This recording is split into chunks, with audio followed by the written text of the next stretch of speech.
She had nothing left. No money, no name, no reason to stop walking. But then she heard a baby screaming inside a dying house, and something in her chest cracked open like old wood under too much weight. She told herself she'd stay 1 hour, maybe two. That was 6 months ago. And now the man she never meant to love was standing in a frozen doorway, staring at her across a room full of secrets, while his brother pressed a knife of truth against everything she'd quietly built. Some women run from their pasts. Evelyn Mercer had been running her entire life. Tonight, the running stopped. Hit like, drop your city in the comments. Let's see how far this story travels. The truck stop outside Rawlins, Wyoming had a hand-painted sign above the restroom door that read, "No loitering, no exceptions." Evelyn Mercer had been staring at that sign for 40 minutes. She wasn't loitering, she was deciding.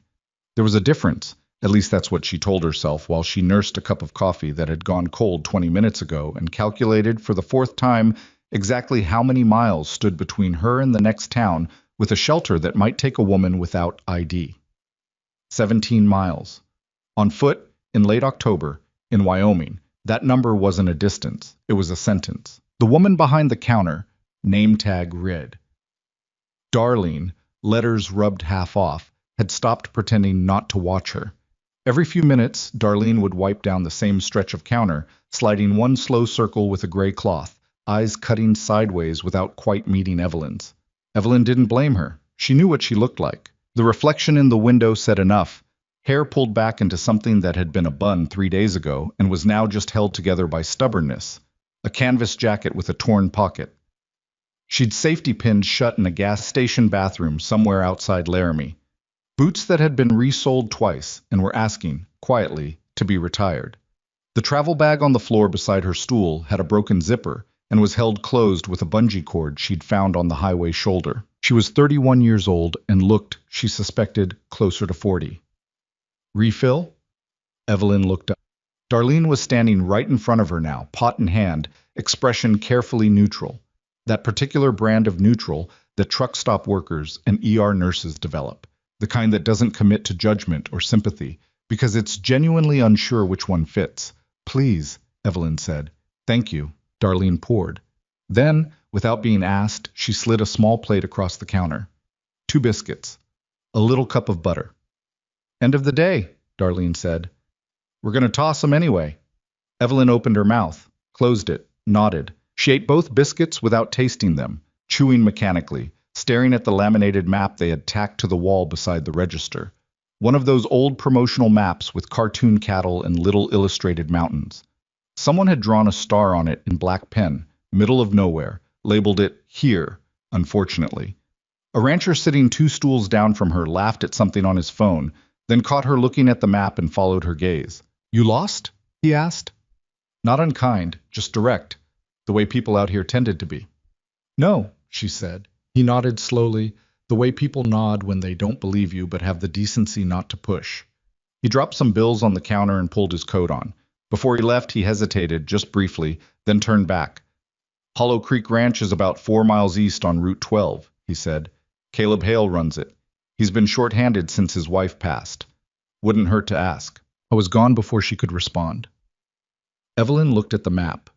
4 miles east. She sat there another 10 minutes, letting the coffee work its way through her. Then she stood up, slung the bag over her shoulder, tucked the bungee cord tighter, and walked out into the Wyoming cold. The road into Hollow Creek Ranch was exactly as terrible as it looked. It wasn't really a road, more like a suggestion.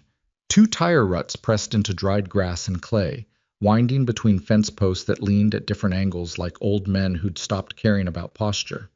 The sky above was the color of dirty dishwater, flat and heavy, pressing down on the plains like it had somewhere else to be and was irritated at the delay. Wind came in sideways off the plains, the kind that found every gap in a jacket and took its time. Evelyn walked with her head down and her hands shoved into her pockets, counting steps out of habit. Something she'd done since she was a kid, when counting things helped make the world feel like it had some order to it. She got to about 3,000 before she heard the sound. She stopped walking. The wind shifted, and there it was, distant but clear, cutting straight through the cold like a blade. A baby crying. Not the casual fussing kind. Not the drowsy, half-asleep kind.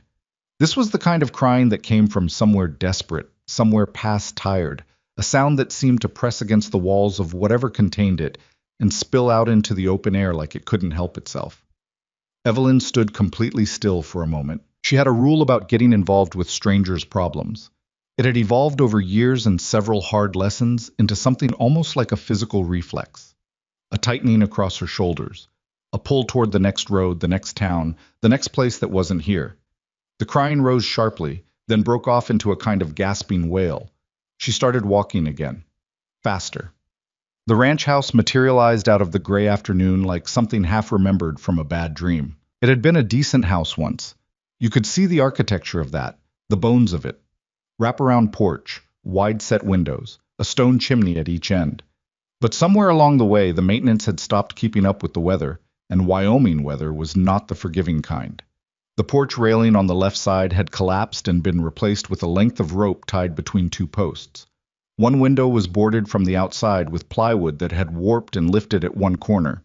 The paint had given up so thoroughly that you couldn't really say what color it had been. A pickup truck sat in the yard, mid-90s, primer gray, one headlight visibly cracked. Next to it, a stock trailer with a bad wheel. Near the barn, two horses stood in a paddock with low feed, heads down, not particularly interested in anything. The crying was coming from inside the house. Evelyn stepped onto the porch, which creaked under her like it was lodging a complaint. She knocked on the door, waited. Knocked again, harder.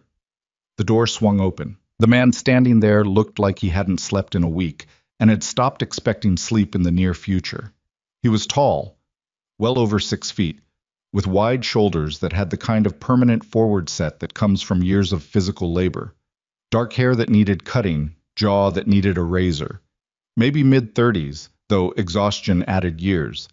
He was wearing a flannel shirt with a button missing at the collar, and a look in his eyes that was somewhere between suspicious and just plain hollowed out. I was holding a baby.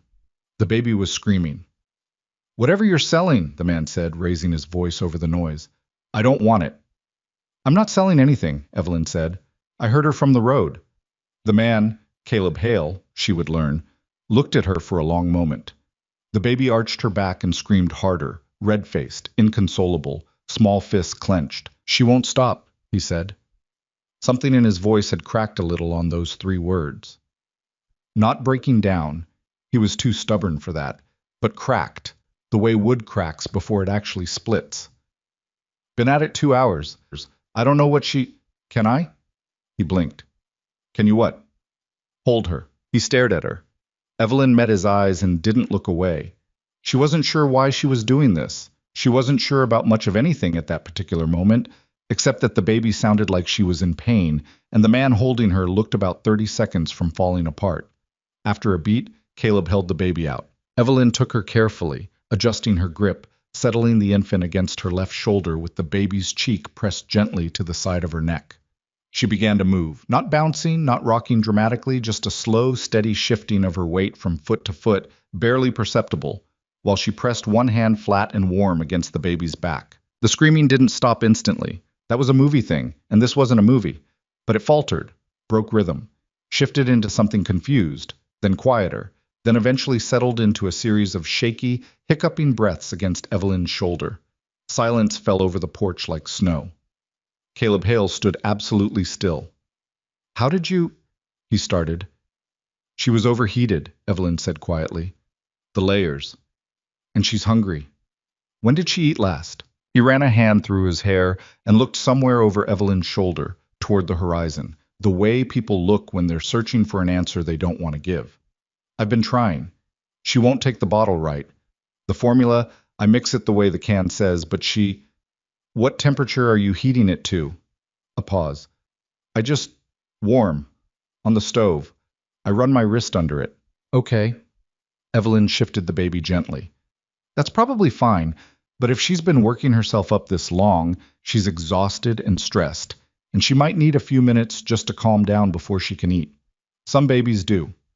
He looked at her the way people look when someone says something that sounds reasonable, but they've been too deep in the dark to see it. Like they're not sure if the information is right, but they're too tired to doubt it. "I've got a 6-year-old inside," he said. "She's not— I haven't been able to—" Supper was supposed to be. He stopped, pinched the bridge of his nose. If you've got flour left, Evelyn said, I can save supper. His name was Caleb James Hale. He was 34 years old. He had run Hollow Creek Ranch with his wife, Margaret, for 7 years, and Margaret had died 11 months ago from a blood clot that formed in her leg after Clara's difficult delivery, moved to her lung on a Tuesday morning, and killed her by Thursday evening. She had been 29. Evelyn didn't learn all of that at once.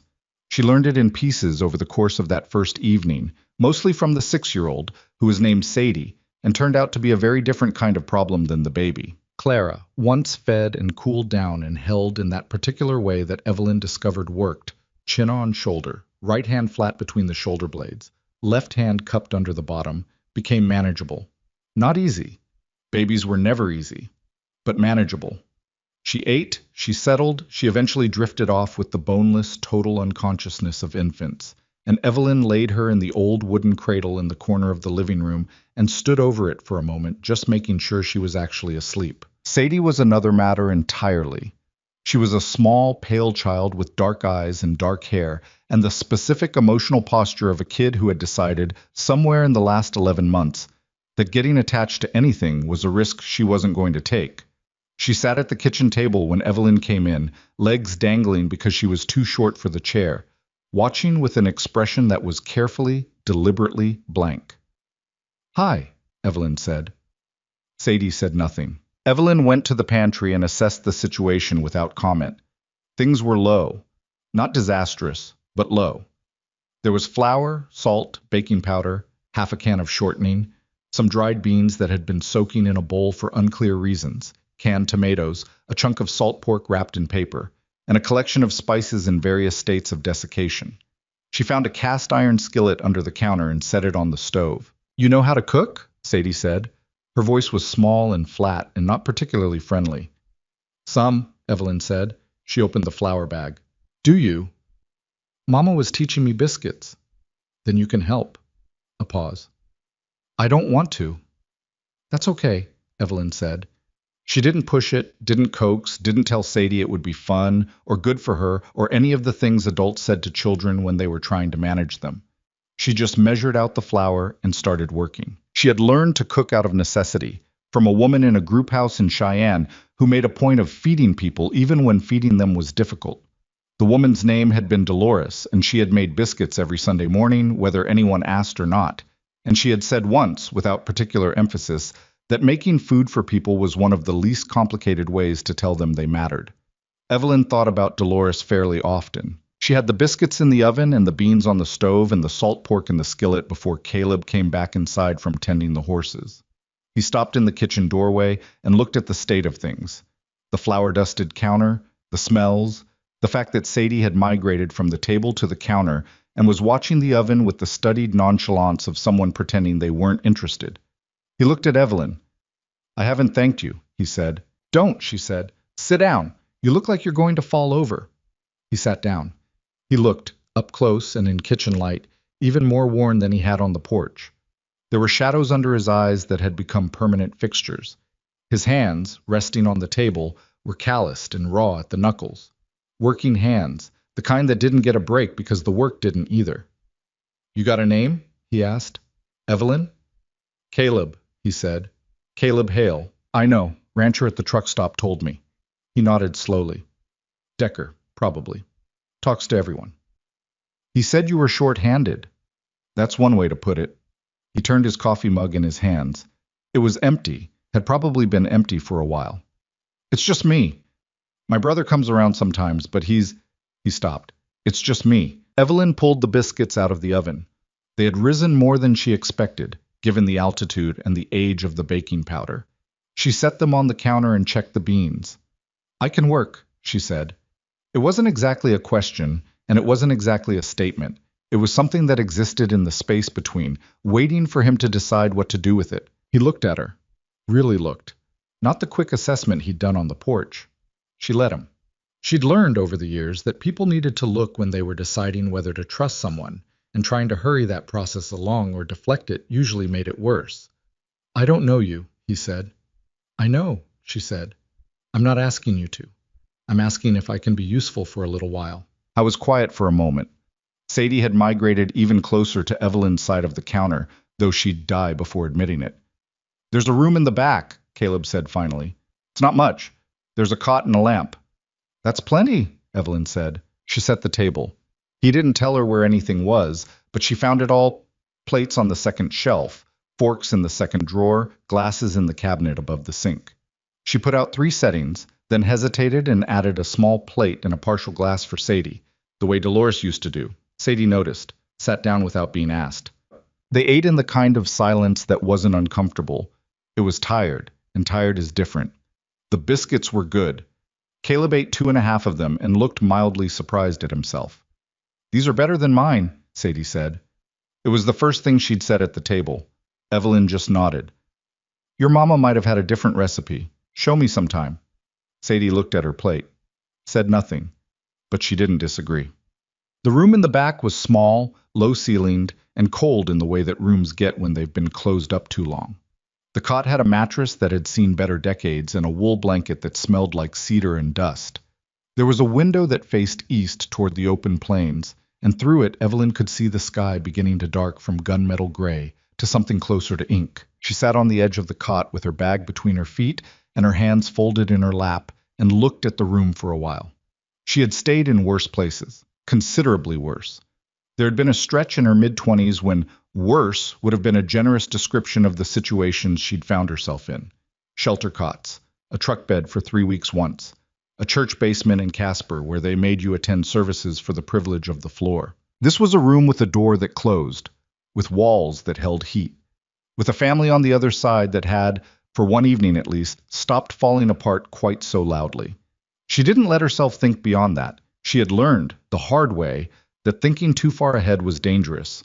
Tomorrow morning she would wake up, and there would be work to do, and she would do it, and that was enough. She unzipped her bag, bungee cord first, and took out the few things inside.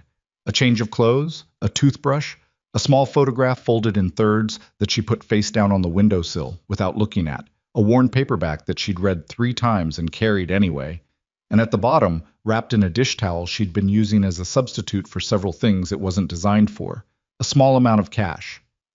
$43 and some change.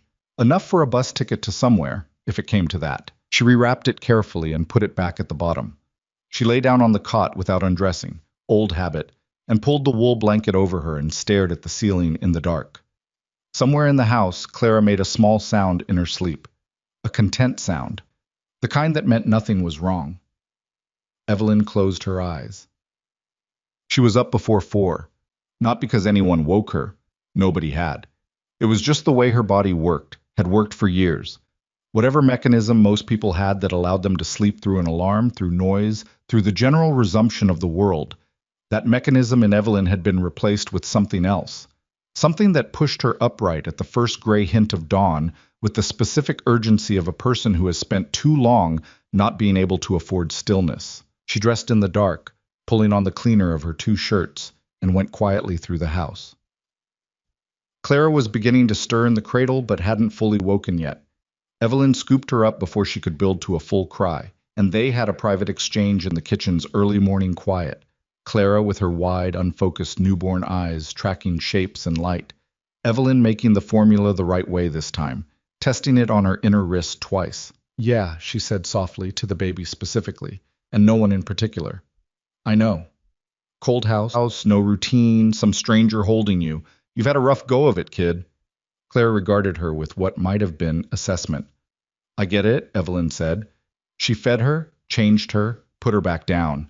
Then she looked at the kitchen. The kitchen needed work, not just cleaning, though it needed that too. A particular kind of accumulation had happened in the months since Caleb had been doing it alone, the kind that isn't laziness so much as despair. Dishes washed but stacked wrong. Surfaces wiped but not scrubbed. The pantry organized by someone who'd stopped caring where things went as long as they were somewhere.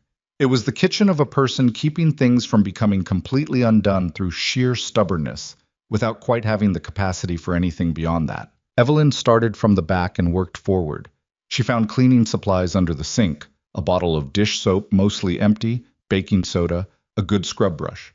She filled the sink with hot water and started on the shelving, She wasn't making noise about it. She wasn't performing anything. She just cleaned steadily and methodically, the way she had learned to approach most things. Decide on the sequence, work the sequence, don't think past the current step. By the time she heard Caleb's feet on the stairs at 5:30, she had the shelves done, the counter scrubbed, and a pot of oatmeal on the stove. He stopped at the kitchen doorway the same way he had the night before, but the expression was different this morning, less startled, more something else that he didn't put a name to.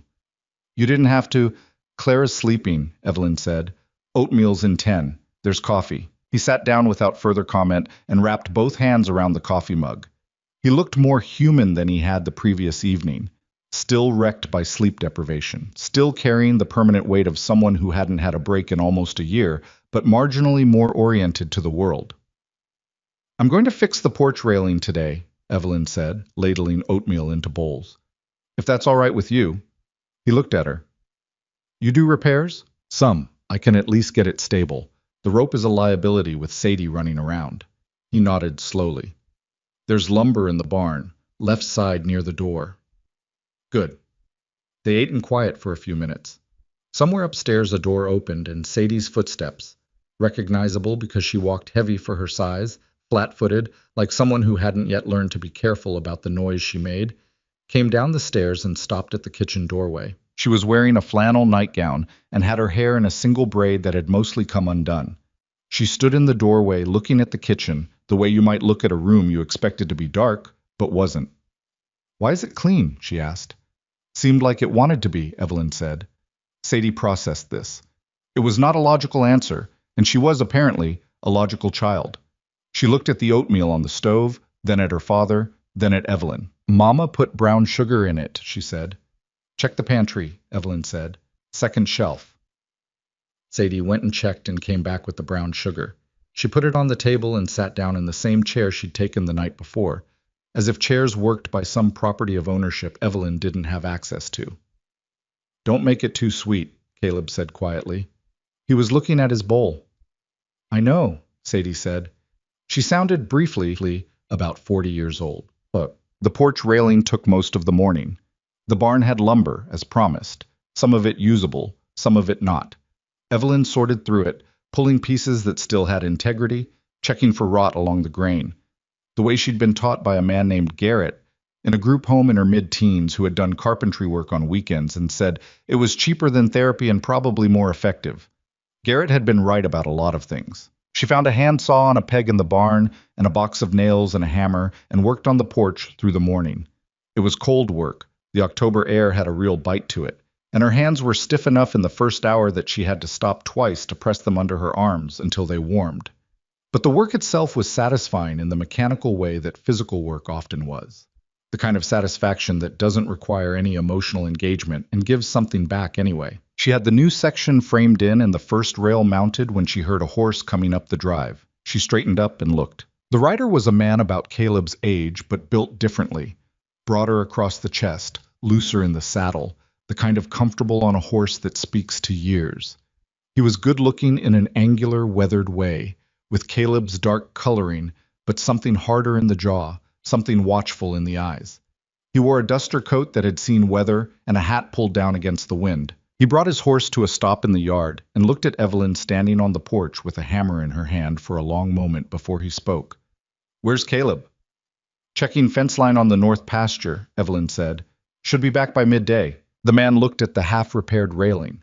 Then he looked at Evelyn again, and this time something happened in his expression. A flicker, quick and gone. But she caught it. It wasn't recognition exactly. More like the echo of recognition. The feeling of a face that fit a frame somewhere in memory without the picture coming clear. You work here? He asked.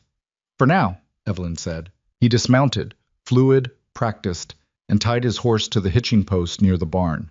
He walked to the porch and stopped at the bottom of the steps and looked up at her. And this time the almost recognition was working harder in his eyes, trying to resolve itself. Wade Hale, he said. Evelyn, she said. Just the first name. He nodded. The expression didn't settle into anything friendlier. Caleb know you're here? I wouldn't be fixing his porch railing otherwise. He looked at the work again. Something in the way he was standing had changed. The shoulders, the set of the jaw. Still polite, technically.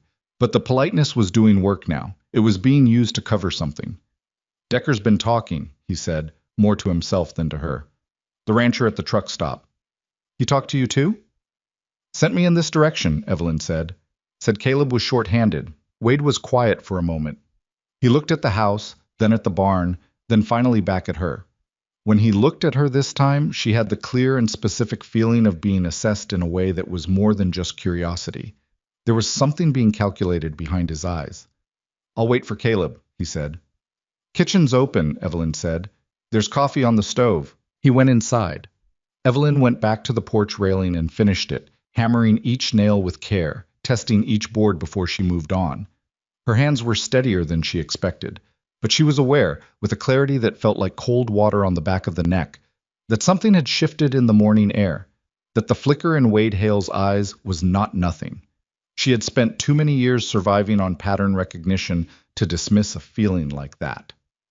Caleb came back at 11:30 with mud to his knees and a fence problem that was going to need 2 days and more wire than he had, and the three of them ate lunch at the kitchen table while Clara slept and Sadie was at school, a small school 10 miles down the highway, where Caleb dropped her on Tuesdays and Thursdays on his way to get supplies. The conversation between the brothers was practical. Fence line, cattle count, winter stores, the condition of the water pump. Evelyn moved between the table and the stove, staying at the edges of it, not interjecting. She watched them, though, in the peripheral way she'd developed for watching people. The set of Caleb's shoulders when Wade spoke, the particular angle of Wade's attention when he thought no one was paying attention. Once, while Caleb was talking about the water pump, Wade looked at Evelyn. It was a look she understood. She'd seen variations of it her entire adult life. It wasn't hostile exactly, but it held a kind of message, delivered without words, the kind that said, I haven't placed you yet, but I will. She met it calmly and looked away first, back to the stove. After lunch, Wade stayed to help with the fencing. She could hear them out in the north pasture through the afternoon. The knock of posts and the thin sound of voices carried sideways on the wind. She spent the afternoon reorganizing the pantry properly, doing a laundry that had needed doing for an unclear number of days, and getting Sadie started on homework when the school bus dropped her at the top of the drive at 3:15. Sadie had homework about state capitals, which was apparently contentious. I don't care where Cheyenne is, Sadie said flatly. You're in Wyoming, Evelyn said. Cheyenne is your state capital. It seems like relevant information. It's far away. Most things are. Evelyn sat down across from her and pointed at the worksheet. Finish this and I'll show you how to make proper cornbread. Sadie looked at the worksheet, then at Evelyn. What's proper cornbread? The kind worth finishing homework for. Sadie picked up her pencil. Wade found her behind the barn as the sun was going down. She'd gone out to check on the horses. Caleb had asked her to, on his way to get Sadie's bathwater heated, a specific Wyoming ranch request that made complete sense when she understood that the hot water heater was intermittent. She was refilling the water trough from the well when she heard his boots on the hard ground behind her and the particular silence of someone who has made a decision about a conversation. She didn't turn around immediately. She finished filling the trough, set the bucket down, and then turned. He was standing about 6 feet away with his arms crossed and his hat pushed back on his head, and the look on his face was the look of a man who had been thinking hard all day and had arrived somewhere he didn't particularly like. How long ago was it? He said. Not quite a question. Evelyn looked at him steadily. I don't know what you're referring to. Yeah, you do. His jaw worked slightly. Benton County. About 6 years back. You were going by a different name, but the face doesn't change that much. The cold came up around her slowly, from the ground up. She'd thought about this possibility. Not here, not specifically Hollow Creek, but the generic version of it, the possibility of a place where someone knew.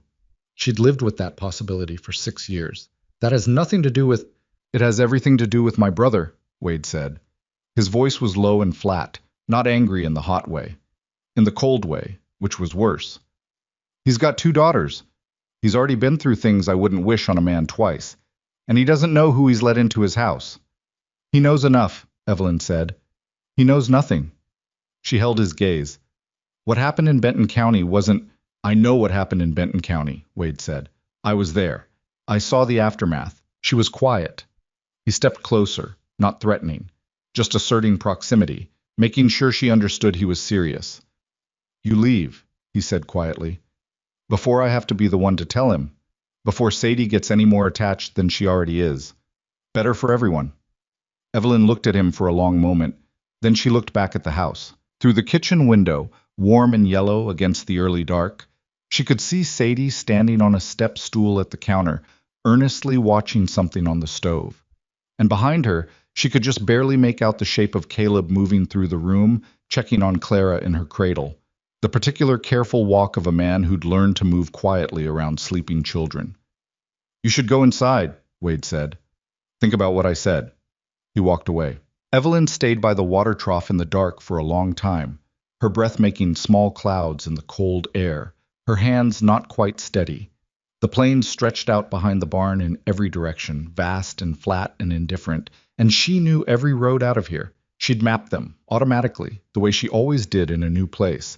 Old habit, old survival. Running had always been easier. She stood in the dark and thought about Dolores making biscuits on Sunday mornings, about a fold of $43 at the bottom of a bag, about Sadie's flat-footed walk on the stairs and the weight of Clara settling against her shoulder and going quiet. She thought about how many times she had left. After a while, she walked back to the house. She went through the back door, into the warm kitchen, and Sadie looked up from the stove where the cornbread was starting to smell right. "Did I do it wrong?" Sadie asked. "No," Evelyn said. "You did it exactly right." She hung her jacket on the hook by the door, washed her hands, went to stand next to Sadie at the stove, close enough to reach the skillet if the heat got away from her. Outside, the Wyoming night settled over Hollow Creek like a hand pressed firmly over everything. And inside the kitchen, something fragile and small and not yet named continued to hold. The cornbread came out uneven on one side because the skillet had a hot spot Evelyn hadn't accounted for yet, and Sadie pointed this out with the specific satisfaction of a child identifying an adult's mistake. "That side's darker," she said. "That side tastes the same," Evelyn said. Sadie ate 2 pieces of it. That was the thing about the days that followed. They weren't graceful. Nothing about the Hale Ranch operated gracefully, and Evelyn had stopped expecting grace from her own life a long time ago. What happened instead was something more incremental and less pretty. A slow accumulation of small repairs, small routines, small moments that didn't mean much individually, but were starting, collectively, to mean something. Mornings, Evelyn was up before 4. She fed Clara while Caleb slept the extra hour he clearly needed, though he always seemed guilty about it when he came downstairs and found her already in motion. She made coffee strong enough to stand a spoon in, the way she'd learned in a diner outside Rawlins where the morning shift started at 4:30, and nobody had time to be delicate about caffeine. She learned which burner on the stove ran hot and which one lagged. She learned that the back door stuck after rain and needed a shoulder to open it, and that the window in the main bedroom let in a draft that Caleb had been stuffing with a folded dish towel since sometime in September. She replaced the dish towel with a strip of weather stripping she found in the barn and didn't mention it. Caleb noticed. He didn't say anything directly. He wasn't a man who led with sentiment, but a few days later she came in from hanging laundry to find her work boots, which had been deteriorating steadily and losing the argument against Wyoming clay, sitting by the back door resoled with new rubber. No note, no comment, just the boots, fixed, set where she'd find them. She stood looking at them for a moment. "He does that," Sadie said from the kitchen table, not looking up from her book. "Fixes things without saying anything." "I noticed," Evelyn said. "He fixed Mama's sewing machine for a whole month before she noticed," Sadie said. "She thought it just got better on its own." It was the most Sadie had said about her mother in the 2 weeks Evelyn had been at the ranch. She said it matter-of-factly, the way children sometimes discuss grief. Not around it, just through it, no ceremony, the information delivered the same way you'd report on the weather. Then she turned a page and went back to reading. Evelyn put on the boots and went back outside. The days had their shape now. Mornings were Clara and the kitchen and getting Sadie ready for school on the days she went. Afternoons were the work, and there was always work. She mended clothes that had been sitting in a pile in the laundry room for unclear months, using a needle and thread she found in a tin in Margaret's old sewing basket, which she'd asked Caleb's permission to open, and which he'd given in a way that suggested the question had cost him something. She patched a section of the roof over the back porch where water had been coming in. She was not a professional roofer. She was not a professional anything. But she'd been on enough roofs to know how tar paper and flashing worked, and she did the job well enough that the next rain stayed outside. Caleb watched her come down the ladder after that particular project with an expression she couldn't entirely read. "Where'd you learn to do that?" he asked. "Here and there," she said. He looked like he had more questions. He didn't ask them. That was the arrangement they'd settled into without discussing it. A mutual decision, apparently arrived at independently, to stay at the surface of things. She did the work, he did his work. They shared the table and occasionally a few words about practical matters, and neither of them reached past that. It was comfortable in its limitations. She appreciated that he didn't pry, and she suspected he appreciated that she didn't push at his grief, didn't say the things people said. Time heals, and she'd want you to be happy, and all the other well-meaning nonsense that people deployed when they didn't know what else to offer. What she offered instead was a functioning kitchen and a railing that didn't wobble. Sadie, for her part, remained constitutionally suspicious of kindness, but was losing the battle against it in small increments. She started doing her homework at the kitchen table instead of in her room. She started commenting on Evelyn's cooking, critically, specifically, in a way that was somehow more intimate than praise would have been.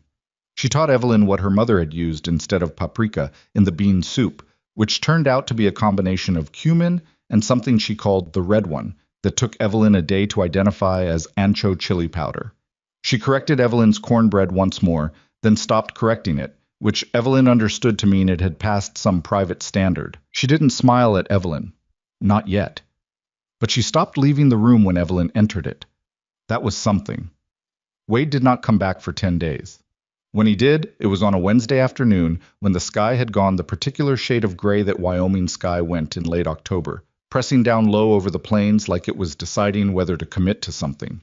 Evelyn heard his horse in the yard and kept doing what she was doing, folding laundry on the kitchen table, and waited. He came to the back door this time instead of the front. She heard him knock, heard Caleb's voice from somewhere in the house, and then the sound of them talking in the yard. She couldn't make out words. She didn't try. She folded a flannel shirt and set it on the pile and started on the next one. After about 20 minutes, the back door opened and Caleb came in alone. He poured himself a coffee and stood at the counter drinking it, looking out the window. His jaw was set in the way it got when something was working at him. "Wade thinks I'm being naive," he said. "About what?" Evelyn asked, though she had a good idea. "About the general situation." He turned his mug in his hand. "About you being here." She kept folding. "What do you think?" I was quiet for a moment. "I think Clara's sleeping through most of the night now. I think Sadie ate supper without a fight 4 nights in a row." He paused. "I think the back porch doesn't leak anymore." "That's not an answer to my question." "I know." He set the mug down and turned to look at her directly. He did that. Looked at people straight, without flinching or deflecting, which she'd come to understand was just how he was built. "Wade says you're from somewhere complicated." His word, complicated. Evelyn put the shirt down. "That's accurate enough. He says I should know more about who I've brought into my house." He wasn't accusatory. His voice was level, careful, like a man testing ice. "He might be right about that." "He might be," Evelyn said. "So, is there something I should know?" She looked at him. He looked back. The kitchen was very quiet for a moment. Just the low sound of Clara in the next room, breathing in the easy rhythm of a baby who had recently been fed. "There are things in my past," Evelyn said. "Things I'm not proud of. Nothing that should put your daughters at risk." She paused. "I understand if that's not enough." He held her gaze for a long moment. She'd learned in those 2 weeks that his silences were not empty. They were where he actually thought, where he ran things through whatever internal process he had before he committed to a position. "All right," he said finally. "All right," she said. "All right." He picked his mug back up. "I've got a fence section down on the south pasture. 2 of the Herefords got through last night. I'm going to need to bring them back in before the weather turns." It was a closing of the subject. Not a permanent one. She didn't think it was permanent, but for today, he was done with it. He was choosing, deliberately, to move forward rather than push further, and she wasn't sure what to do with that except accept it. "I can start on supper early," she said. "There's a chicken that needs to be used." "Sadie likes it roasted," he said. "I know," Evelyn said, and went back outside. She stood alone in the kitchen for a moment, hands still resting on the stack of folded laundry, and breathed once, slowly, all the way out. Then she went to find the chicken. The real trouble with Wade wasn't the confrontation behind the barn, or the one relayed through Caleb in the kitchen. The real trouble was subtler than that, and Evelyn recognized it because she'd dealt with subtler her whole life. It was that he was right, that she was carrying something, and she could feel, with a growing and specific dread, the weight of it starting to press against the surface of things here at Hollow Creek, in a way it hadn't in years. In years of moving, and she had moved a lot, from town to town across the interior of Wyoming, and once briefly into Colorado. She'd stayed mostly anonymous. You could maintain anonymity in motion. Staying still was different. Staying still meant people had time to remember where they'd seen a face before. Wade had placed her. She didn't know how much, specifically, he remembered.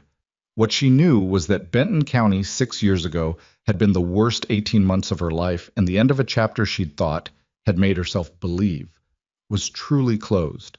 She wasn't going to tell Caleb what had happened there. Not yet.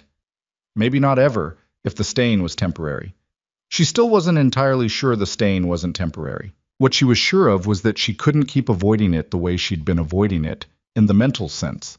The deliberate not looking at it, the way you didn't look directly at a wound that needed cleaning, because cleaning it would mean acknowledging how bad it was. She thought about this in the evenings after Sadie was in bed, and Clara was settled, and Caleb was in the front room with his account books, which appeared to be a source of ongoing quiet despair. She sat in the back room on the cot with the photograph that she kept face down and thought about Benton County and about the specific shape of the mistake she'd made there, which had not been a simple mistake. Simple mistakes were recoverable. What had happened in Benton County was a chain, a series of decisions, each one made from a position of desperation and poor judgment that had wrapped itself around her life and tightened. She had served 8 months of it in a county facility. She had been 25. She had come out on the other side of it thinner and cleaner and with a clarity of purpose that was essentially just never go back to anything like that again. Don't use people. Don't let people use you. Don't stay anywhere long enough to matter, because mattering created vulnerability, and vulnerability was a vector for the kind of harm she'd already absorbed enough of. And then she'd walked 4 miles down a highway in Wyoming and heard a baby screaming. She picked up the photograph and looked at it. It was old now. The paper had softened at the folds, the image a little blurred. A woman and a younger Evelyn, standing outside what appeared to be a diner, squinting in summer sun. The woman was Dolores. The diner had been in Cheyenne, and it had closed 3 years ago. She hadn't gone to Dolores's funeral when she heard about it because she'd been in the middle of nothing in particular, in a town nobody would remember, and funerals were attended by people who were allowed to grieve in public, and she hadn't been sure she qualified. She regretted it. In the vague and persistent way she regretted several things, not acutely enough to be undone by, just consistently enough to be aware of. She put the photograph back face down and lay on the cot and looked at the ceiling.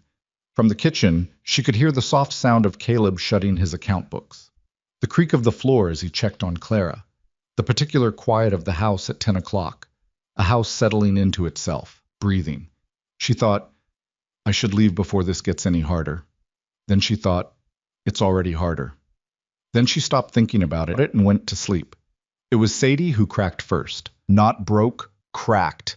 A hairline fracture in the wall she'd built around herself, the kind that starts at a specific point of pressure.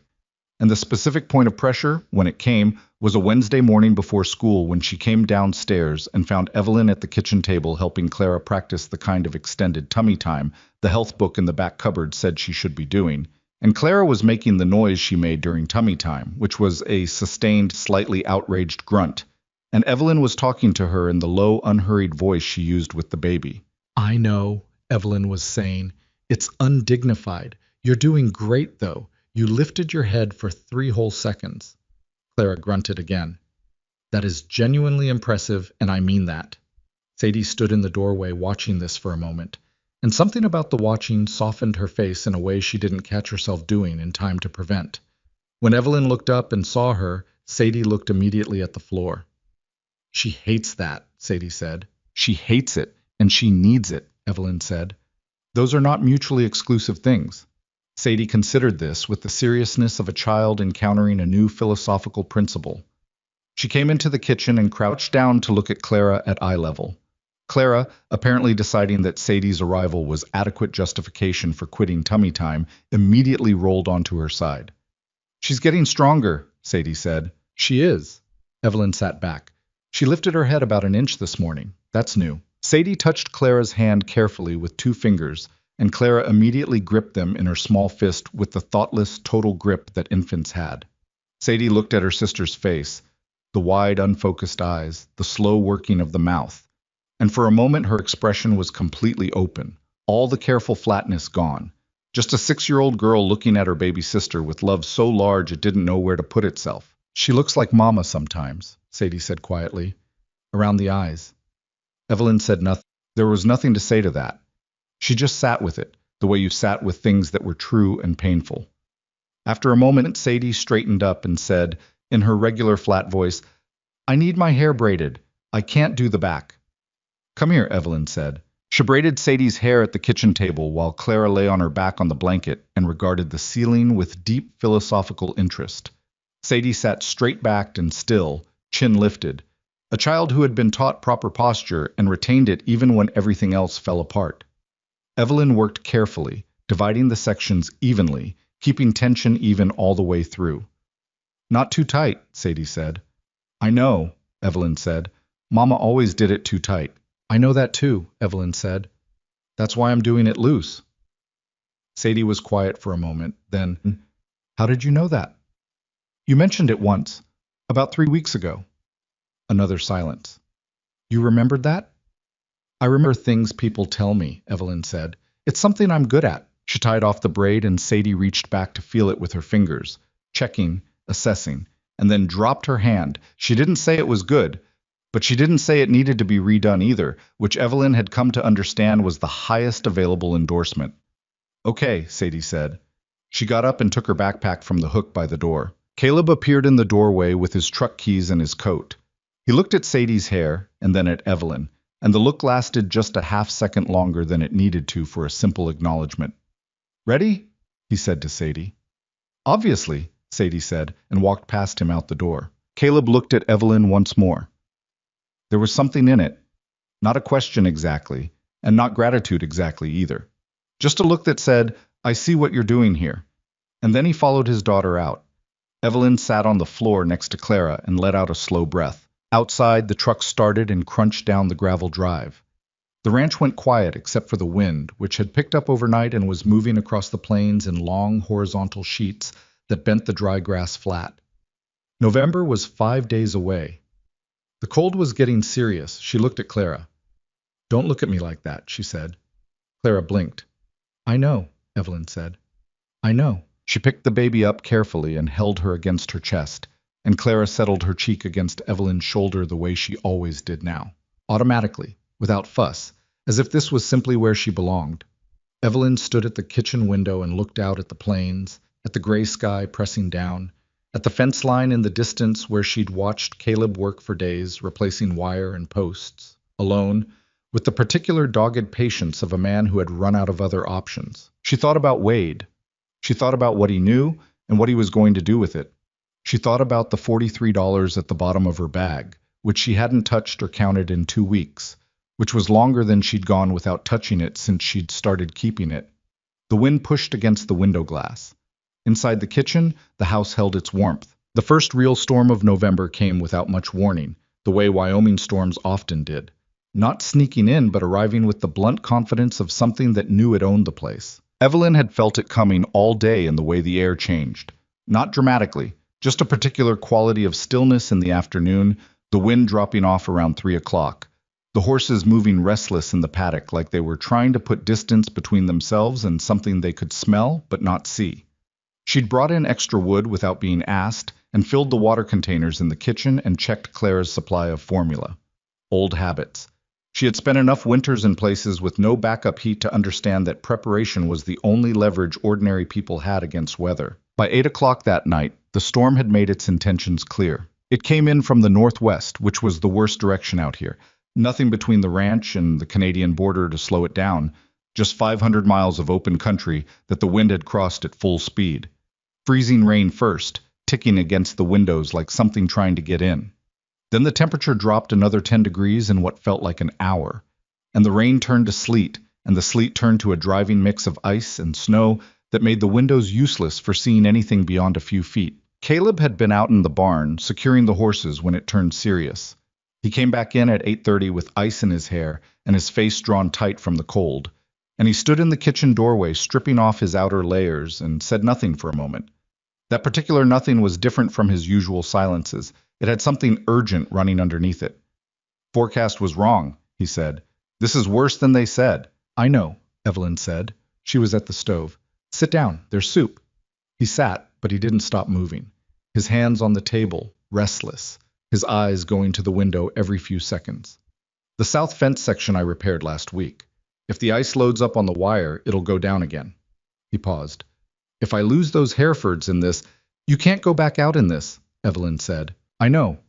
He said it like a man who knew the right answer and was still arguing with it. He ate the soup without tasting it, she could tell, his spoon moving mechanically while his mind was somewhere out on the south pasture with cattle he couldn't get to. Sadie had been upstairs doing something she claimed was not homework, but probably was, in the specific way she had of doing the right thing while denying she was doing it. The storm brought her downstairs. The wind had found a gap somewhere in the eaves above her room and was making a sound she didn't like, low and intermittent, like something breathing. Is it bad? She asked from the stairwell. It's a storm, Caleb said. We've had worse. We haven't, Sadie said flatly. Caleb didn't correct her.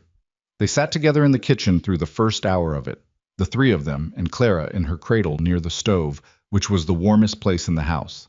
The power held, which was something. The generator in the barn was functional but would need to be started manually, and nobody wanted to go back out to the barn if they didn't have to. Evelyn was washing the soup bowls when she heard the sound that changed the night. It wasn't loud. That was the thing. It was almost quiet, which somehow made it worse. A low, labored breathing from Clara's cradle. Not the easy rhythm of a sleeping baby. Uneven. Too fast, then too slow, then fast again. She crossed to the kitchen in 3 steps and put her hand on Clara's face before she'd consciously decided to move. The heat hit her palm like an open oven. Caleb, she said. Her voice was controlled. She made it controlled. But something in the single word reached him, because he was out of his chair and beside her in an instant. He touched Clara's cheek and his face went the specific white of a person whose blood has just redirected all at once. How high? He said.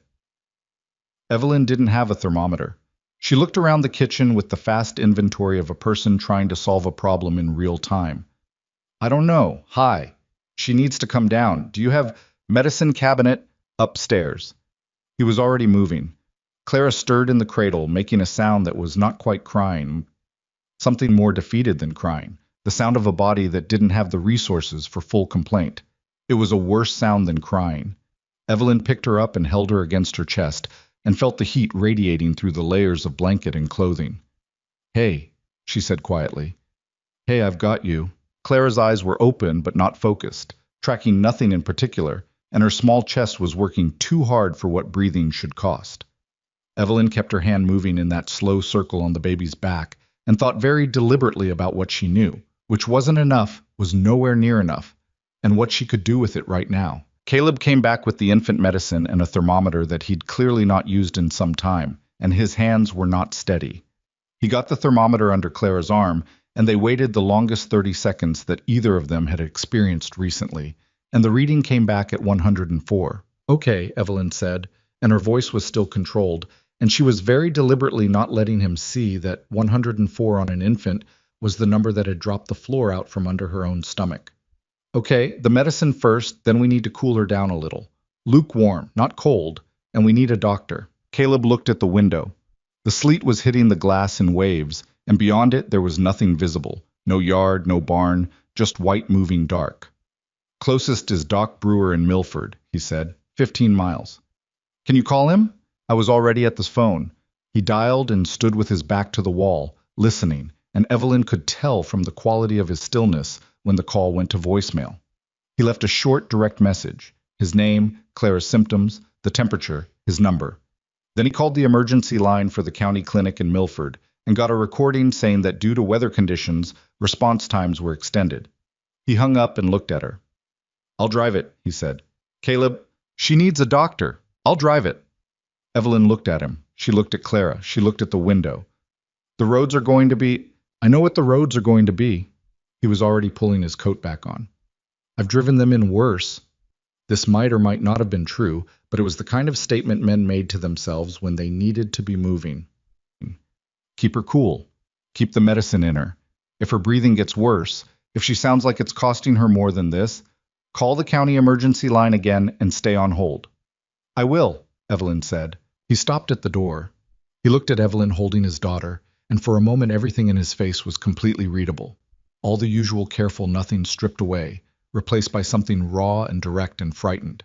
Not the general fear of a man facing a hard situation. The specific fear of a man who had already lost one person he couldn't afford to lose and was looking at the possibility of losing another. I trust you with her, he said. It came out rough. Not as a speech. He wasn't built for speeches.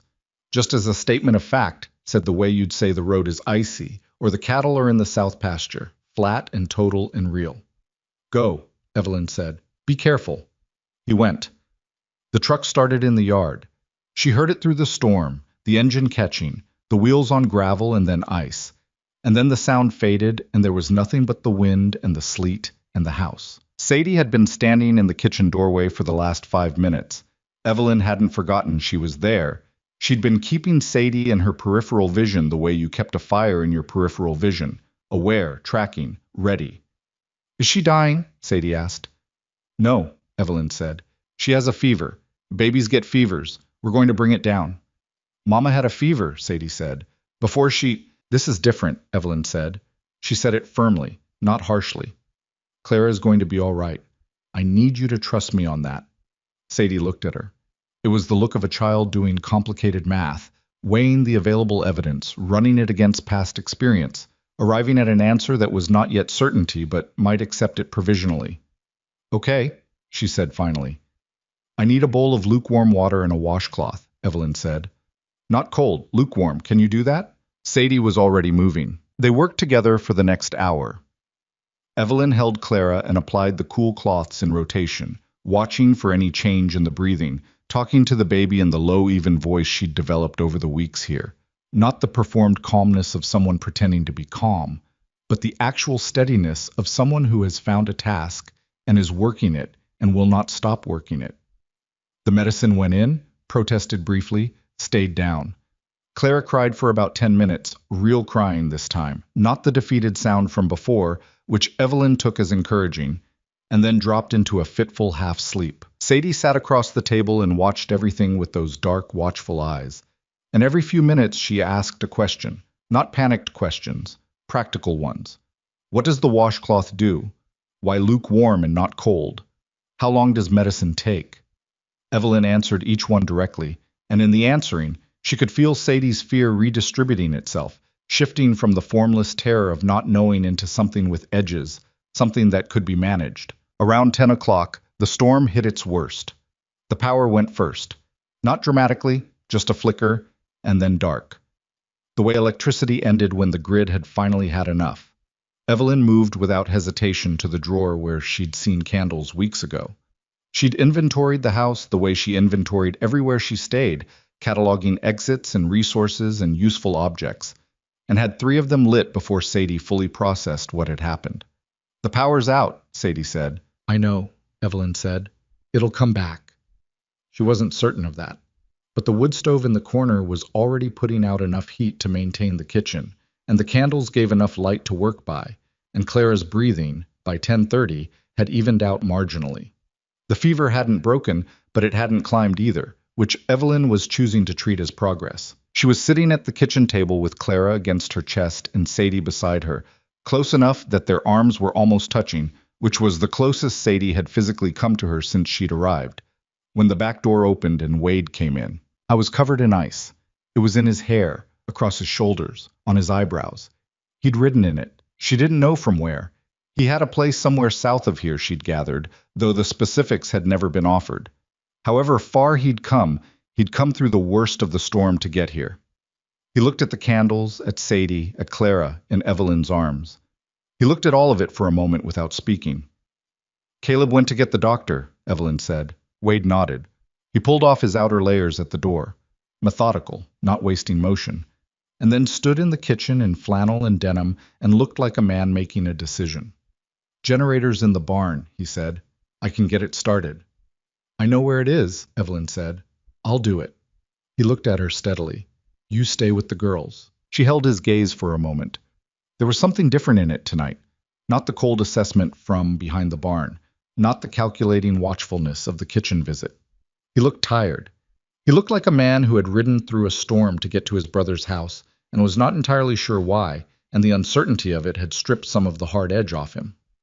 Okay, she said. He went back out. 10 minutes later, the lights came on, unsteady for a moment and then holding, and the refrigerator resumed its hum, and the house felt marginally less like it was being held together by will alone. Wade came back in and sat down at the table. He didn't sit across from Evelyn. He sat at the end, the same chair Caleb used. He poured himself a coffee from the pot that had stayed warm on the wood stove and drank half of it before anyone spoke. Temperature? He asked, nodding at Clara. 104 when Caleb left. Maybe a little less now. She's not climbing. He nodded. He looked at Sadie. You okay, kid? I'm fine, Sadie said, in the way she said everything. Flat, self-contained, a closed door. Sure, Wade said. He didn't push it. They sat in the kitchen with the storm pressing against every surface of the house, the wind finding harmonics in the eaves, the sleet still hitting the windows. Every few minutes, one of them checked on Clara. Her breathing continued its slow improvement. Not fast, not dramatic, but real. It was around midnight that Wade spoke again, and when he did, he spoke quietly and without looking at Evelyn directly. I remembered more, he said, about Benton County. Evelyn said nothing. I remembered the whole thing, actually. His voice was level. Not hostile, something more complicated than hostile. The people involved. The circumstances. Sadie had fallen asleep in her chair, head resting on her folded arms on the table, finally surrendered to the hour. Her hair was coming loose from the braid. Not all of it, just at the back near her neck, a few dark strands lying against her cheek. I know what you remember, Evelyn said quietly. Then you know what I could tell Caleb. I know.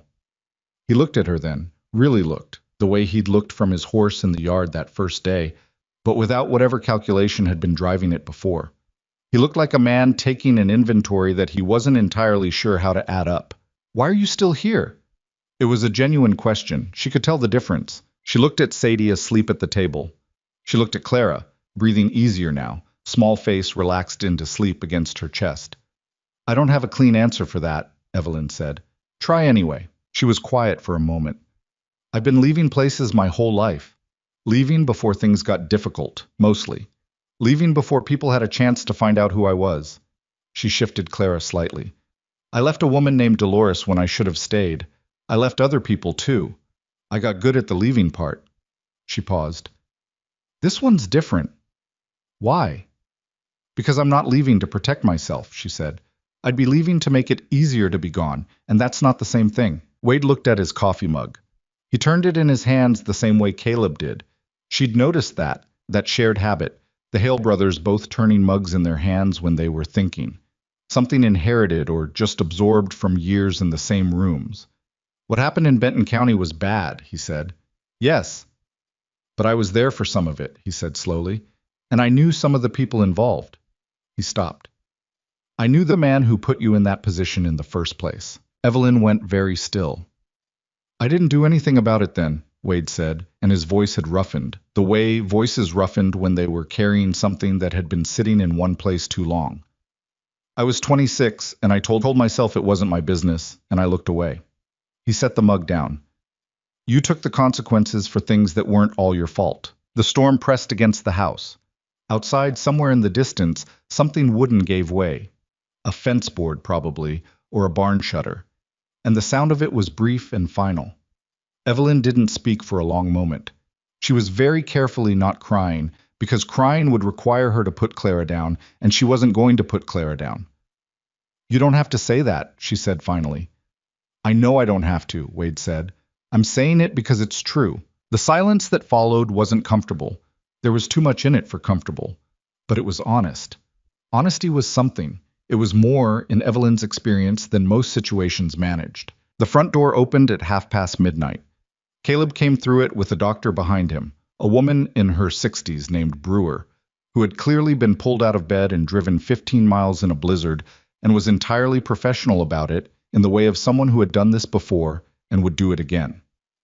She checked Clara with efficient, unhurried hands while Caleb stood 2 feet away being barely functional. "Fever's coming down," Dr. Brewer said. "You've been managing it well." She looked at Evelyn. "You the one keeping her cool?" "Yes," Evelyn said. "Good instincts." She wrote something on a small pad. "Keep up the medicine every 4 hours exactly. If she goes above 104 again, or if the breathing changes, you call me directly. Here's my cell, not the clinic line." She tore off the paper and handed it to Caleb. "She's going to be all right." Caleb put his hand over his face for a moment. Just briefly, the way men did when they were not going to cry in front of people but needed one unobserved second to not be in control of everything. Then he dropped it and nodded and thanked the doctor and walked her back to her truck through the storm. When he came back in, he stood in the kitchen doorway looking at the scene. Wade at the table, Sadie asleep in her chair, Evelyn holding Clara with the baby's face finally slack and easy in deep sleep. He looked at all of it for a long moment without speaking. Then he crossed the room and very carefully took Clara from Evelyn's arms, and Evelyn let her go, and he held his daughter and stood there in the kitchen light with the storm still working against every wall of the house, and nobody said anything for a while. That was enough. Sometimes that was everything. The storm broke sometime before dawn. Evelyn knew it the way she knew most things, not from a single signal, but from an accumulation of small ones. The wind stopped finding the eaves. The sleet against the windows thinned and eventually quit. The particular pressure that a bad storm put on a house, something almost physical, like a hand pressing down on the roof, lifted by degrees until the house felt like itself again, just cold and quiet and intact. She had not slept. She'd sat in the chair beside Clara's cradle through the remaining hours of the night, not because it was strictly necessary. The fever had broken around 2 in the morning, the baby's skin cooling to something closer to normal under Evelyn's hand, but because she couldn't make herself stop watching. Old habit, maybe. Or something newer than habit. She wasn't sure there was a clean word for what kept her in that chair. Caleb had fallen asleep on the couch with his boots still on, one arm across his eyes, which was apparently how he slept when he was too exhausted to properly go to bed. Wade had taken the armchair in the corner. Sadie had been carried upstairs by her father around 1 o'clock, still half asleep, protesting faintly that she wasn't tired in the specific mumbling way of children who are deeply, totally tired. In the gray pre-dawn quiet, Evelyn sat and listened to the house breathe. Clara slept easily now, the boneless total sleep of an infant on the other side of discomfort, one small fist resting against her cheek. Her color was better. Her breathing was regular. Dr. Brewer had said she would be all right, and Evelyn had believed her in the way you believed people who dealt in facts rather than reassurance. She was all right. They had gotten to the other side of the night. Evelyn leaned her head back against the chair and looked at the ceiling and let herself feel, for one unsupervised moment, how close it had been. Not the fever itself. Fevers in infants were common, manageable, the kind of thing that happened and was handled. What had been close was everything else. Caleb driving 15 miles through a blizzard on roads that would have stopped most people. The power going out. Wade coming in from whatever distance he'd ridden in ice because something had moved him to do it, whatever complicated internal math that represented. The fact that it had worked out did not make the closeness of it retroactively comfortable. She heard Wade stir in the armchair before she saw him move. He was awake the way soldiers and ranchers and people who'd spent time in rough circumstances were awake, completely and immediately. No intermediate zone of confusion. He sat up and looked at Clara's cradle first, then at Evelyn. She shook her head slightly. "She's fine." And he nodded and rubbed his jaw and looked at the gray light coming through the window. "Snow," he said quietly, so as not to wake Caleb. "How much?" 8 inches, maybe? Hard to tell yet. He stood, rolling his shoulders. "I'll check the horses before Caleb wakes up. He'll want it done." "There's coffee," Evelyn said, "if the stove's working. I'll manage." He moved through the kitchen with the careful quiet of a large man in a small space, and Evelyn listened to the sounds of him, the click of the stove igniting, the water running, the particular sound of a man who had grown up in this house, moving through it in the dark from memory. She hadn't thought about that until now. This had been Wade's house too, at some point. He'd grown up in these rooms. He knew where the coffee was kept without looking. He brought her a cup without being asked and set it on the table beside her chair and went back to the kitchen to finish his own, and Evelyn looked at the cup for a moment before picking it up. That was how the morning started. Not with the conversation, not with resolution, just coffee and a baby sleeping, and the slow arrival of a day after a night that had required a great deal from everyone. Caleb woke up at 7:30 with a start, the way people woke when they'd fallen asleep in the middle of a crisis and their body had finally, involuntarily, surrendered. He sat up and looked immediately at the cradle, and then at Evelyn, and the entire question was in his face without a word. "She's good," Evelyn said. "Slept through the last 5 hours clean. Fever's gone." He put both hands over his face and breathed in, once, slowly. Then he dropped them and stood up and went straight to the cradle and looked at his daughter for a long moment, just stood over her the way parents stood over sleeping children, checking something deeper than the visual, some internal register that only settled when they could see the chest rising and falling and know it for themselves. "You didn't sleep," he said. It wasn't a question. "I'm all right. Evelyn." He said her name with a flat insistence that made her look at him. "You've been in that chair all night." "I've had worse nights," she said, which was true, and also not really the point, which she knew. He looked like he wanted to say something about that, but couldn't quite find the approach. He stood there for a moment in yesterday's clothes, with ice melt still in the creases of his boots, and his hair going in multiple directions, and he had the look of a man who was aware that something significant had happened and was trying to locate the right response in a catalog that didn't quite cover it. "Thank you," he said finally. "Just that." "You already thanked me," she said. "I'm thanking you again?" She nodded and let him have it and looked down at her coffee. Wade came back in from the barn around 8, stamping snow off his boots, and reported that the horses were fine. The water trough had frozen solid, and he'd broken it up. And the south fence section that Caleb had been worried about had in fact gone down. 2 posts and a stretch of wire, but the Herefords were all accounted for, gathered in the lee of the barn, where they'd apparently decided to wait out the worst of it with some self-preservation sense that cattle occasionally demonstrated. "I'll help with the fence," Caleb said.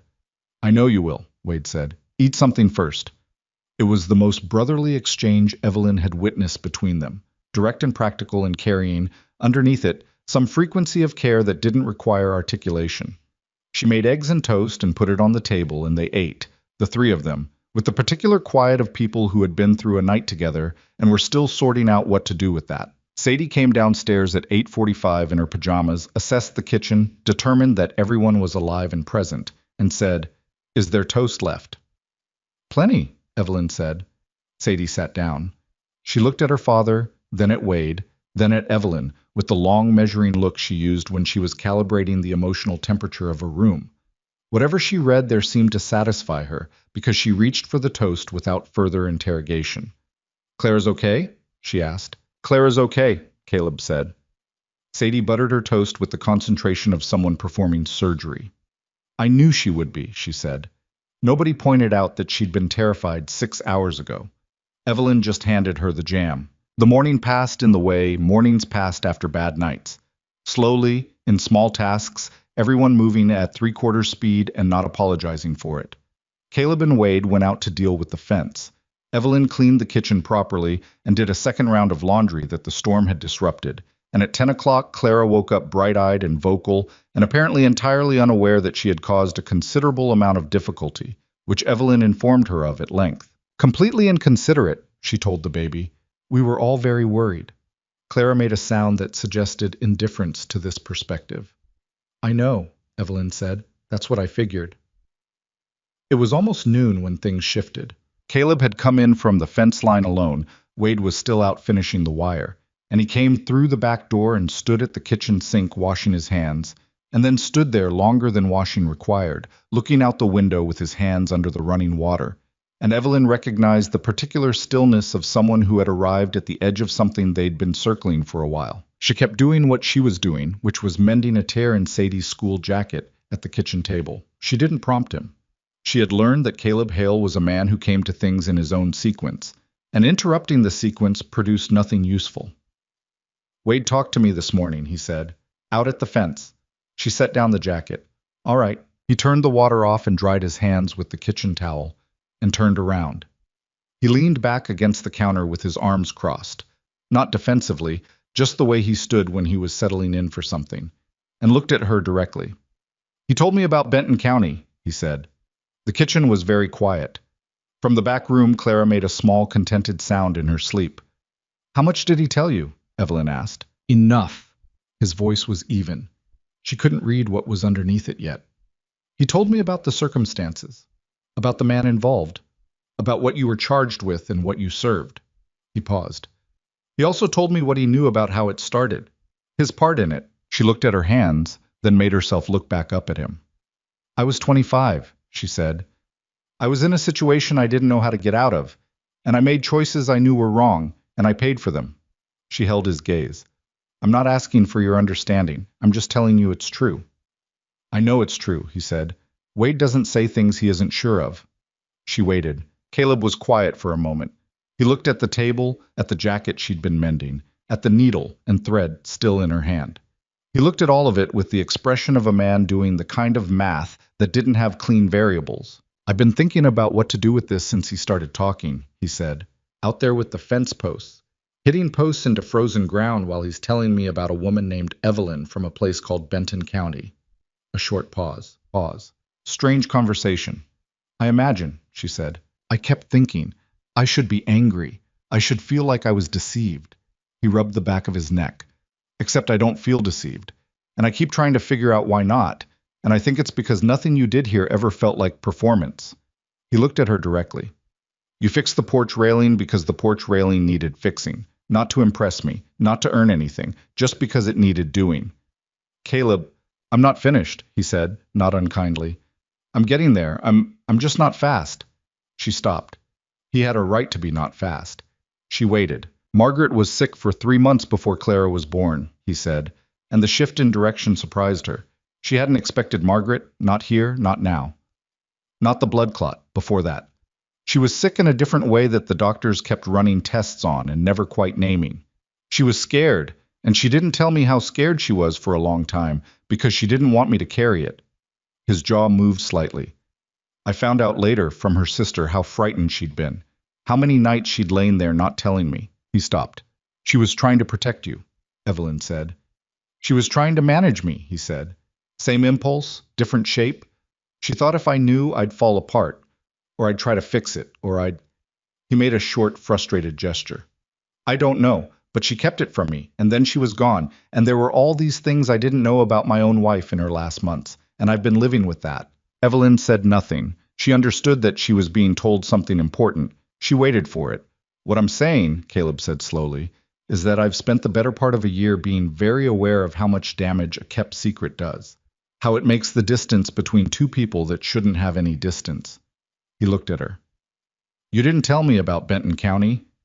No, she said. But you didn't lie about it either. I asked you directly, in this kitchen, if there was something I should know, and you told me there were things in your past you weren't proud of. He paused. That was the truth. It was part of the truth. Most truths are, he said. She looked at him. He looked back. Outside, the Wyoming morning was pale and cold, and the snow sat on everything in soft blue shadows. And somewhere out at the fence line, she could hear the distant, regular sound of Wade driving posts. I don't know what you're deciding, Evelyn said carefully. I'm not deciding anything, he said. I already decided. I decided last night when I came home and found my daughters alive and cared for, and one of them asleep holding onto your dress, because she didn't want you to leave while she was unconscious. Evelyn's breath caught slightly. She hadn't known that. She hadn't seen it. Sadie doesn't hold on to things, Caleb said. She hasn't, since Margaret, she hasn't let herself hold on to anything. His voice had roughened at the edges. She held on to you. The silence that followed had a different quality than the ones before it. Not tense, not cautious. Something more open, like a room with a window thrown up. I don't care who you were before this ranch, he said. I care who stayed. It was not a graceful sentence. He wasn't a graceful speaker. But it landed the way plain things landed, with the weight of actual meaning, not the managed presentation of it. Evelyn looked down at the table for a moment. She was again, very deliberately not crying, because crying would require her to explain why. And she wasn't sure she had language for the specific shape of what she was feeling, which was something like relief and something like terror, and something like gratitude of a quality she hadn't experienced in long enough that she'd almost stopped expecting it. There are more things, she said, about Benton County, about before it. She looked up. You should know them. All of it, not pieces of it. Okay, he said. Not today, she said. But soon. Okay, he said again. Same word, same tune, carrying the same weight. The back door opened and Wade came in, red-faced from the cold, and took in the room in one swift assessment. Whatever he read in it made him pause for just a moment at the door, hand still on the frame, looking at his brother and at Evelyn with an expression that was difficult to name. Not quite relief. Something older than relief. Something closer to a person recognizing that a mistake they made years ago has not, despite everything, destroyed what it could have destroyed. He closed the door behind him. Fence is done, he said. Good, Caleb said. Wade hung up his coat. He looked at Evelyn once more, direct, no performance, and gave a short nod. Not an apology exactly, though it carried an apology inside it, just an acknowledgement. Two people recognizing that they had come from a very different place 6 weeks ago and had arrived, through a storm and a sick baby and an honest conversation, somewhere less hostile. She nodded back. Then Sadie came downstairs holding Clara, which she was not technically supposed to do on her own, but had clearly been practicing, supporting the baby's head with the careful deliberateness of a child who had watched someone else do it enough times to believe she understood the mechanics. She was crying, Sadie said, by way of preemptive defense.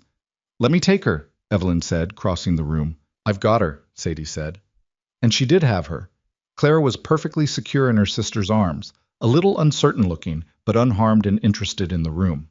She just wanted to be up. Caleb looked at his daughters together, the 6-year-old holding the infant with that fierce, careful grip, Clara's hand waving toward Sadie's face with the vague purposefulness of babies exploring the world. And his expression did the thing it did sometimes when he wasn't guarding it, open, undefended, a face that held the particular exhaustion of a man who had been carrying things alone for a long time and was only beginning, slowly, to set some of them down. Wade cleared his throat. I'll start on the south water line, he said. It's probably frozen. I'll come, Caleb said. In an hour, Evelyn said. Sit down, there's food. Caleb sat down. Wade, after a brief internal negotiation visible in his jaw, sat down too. Sadie settled in her chair with Clara propped against her knees, narrating something to the baby in a low, self-important tone about the storm and the fence and various other things Clara had missed by being asleep. Evelyn made lunch. Nothing complicated. Soup from what was left, bread that had survived the night in the box, some cheese. She moved around the kitchen, and the 4 of them were at the table, and Clara was awake and making her sounds, and the snow outside was bright in the late morning sun that had finally decided to show up, and was hitting the white plains and coming through the windows at a low angle that made everything inside look warmer than it was. At one point, Sadie looked up from her narration to Clara, and looked directly at Evelyn, and said, without preamble, Are you going to leave? The table went quiet. Evelyn put down the ladle. She looked at Sadie, at her dark eyes that asked the question with everything she had. All the careful flatness gone. Just the bare question underneath it, the one she'd been asking in different forms since she was 5 years old, and her mother had gotten sick, and the world had first demonstrated its capacity for taking things. No, Evelyn said. You said that before, Sadie said, careful, testing the word. People say that. I know people say it, Evelyn said. I've said it myself in places I ended up leaving. She held Sadie's gaze. This is different.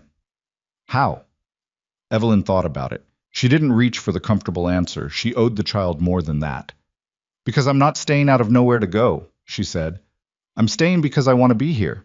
That's a different reason. It holds better. Sadie looked at her for a long time. Then she looked at Clara, who had grabbed her finger again. Then she looked back at Evelyn.